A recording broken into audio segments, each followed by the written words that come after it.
everybody. We're going to talk about a very, very important musician today. His name was Louis Armstrong. Louis Armstrong. Louis Armstrong, also known as, well, you've heard me use the word Louis and Louis. His first name was Louis, and people called him Louis. Just like if your name is Elizabeth, people might call you Lizzie, or Matthew might be called Matt. His real name was Louis Armstrong. No, he's not related to Lance Armstrong. I will show you a picture and give you plenty of videos to watch. He was also known as Satchmo. That was a nickname he had, and he was also called Pops. He was a jazz trumpet player. I say was because he's not alive anymore. He was actually born in August of 1901. Yikes, a long time ago. Even though when he was alive, he told everybody he was born on the 4th of July in the year 1900. He was not. He fibbed a little bit because he thought he made it more interesting, which he was already interesting enough. The reason Louis Armstrong is so important and we need to know about him is he was a person who really, really was important to jazz music. What is jazz music? Video is not long enough to start talking about jazz music and all the music that went into jazz, and then how many types of jazz music there are. There's like, there's like Afro-Cuban jazz and acid jazz and cool jazz and funk jazz and bebop jazz and hard bop jazz and Dixieland jazz. There's all kinds of different jazz music. So Louis Armstrong, he was very important to jazz music. So just a little tiny bit about him. Again, we're not going to get into, I say a little tiny bits because here's how much we're going to talk about today. Here's how much is Louis Armstrong, and then here's how much is jazz music. It's huge.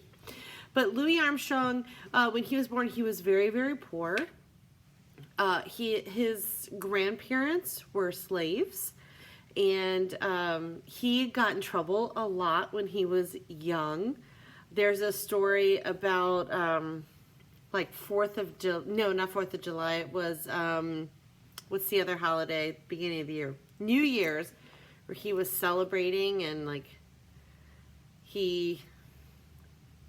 it was bad. He got put in a boys' home, and while he was there in that boys' home, somebody gave him a trumpet when he was 13 years old, and he was like, whoa, I love this thing. This is very, very cool.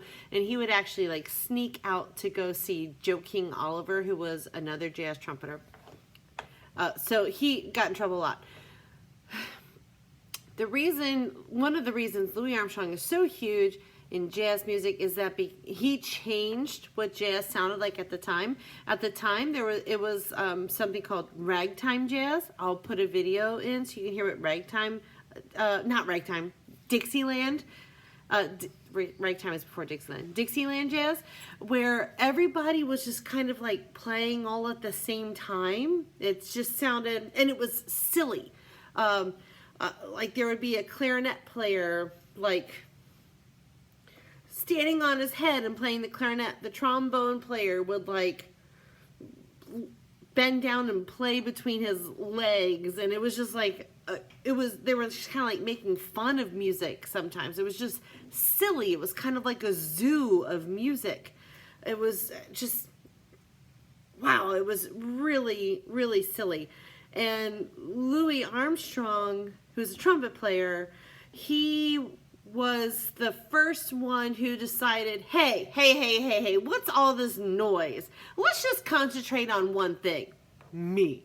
Okay, let's just concentrate on me. So y'all play your stuff, and then it's just my turn, and I'm gonna play all by myself. Improvisation, he did. And then we can go back to you, and then let's come back to me, and then you, and then oh, me. He was the first great soloist, and so that's one of the reasons he is so popular. Another reason is the way he played was amazing. He would play on trumpet these like high C's, which are like, they're screaming way up there. He would actually play so much, he split his lip open sometimes when he would play too much, and then there was scar, and then when it grew back, it was like kind of flat. And so you could see in pictures, I'll try to find a picture of him where you can see like his flat lip. He played so much that he actually would be bloody at the end of the night. He usually had a handkerchief. You guys might not know what a handkerchief is. It's a small piece of cloth you would like keep in your pocket to like wipe your sweat off or blow your nose. He was really interesting. He always had a huge smile.